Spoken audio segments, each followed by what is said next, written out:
Colegas, a gente sabe que a luz é um bem básico para todos, nenhuma pessoa consegue viver hoje, nos dias de hoje, sem luz, né? E essa empresa tem metas e multas, e a gente, na verdade, quer melhorar o serviço público prestado.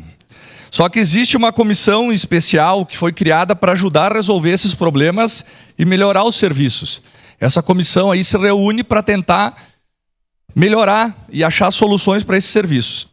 Essa CPI que estão querendo abrir hoje aqui, querer fazer a moção para abertura, é para investigar recorrentes falhas nos serviços públicos concedidos para distribuição.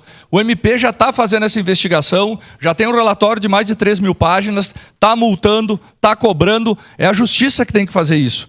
E agora essa CPI em ano eleitoral é apenas ideológica. O PT está querendo debater se privatiza, não privatiza, se é bom privatizar as empresas, não privatizar, é ideológica.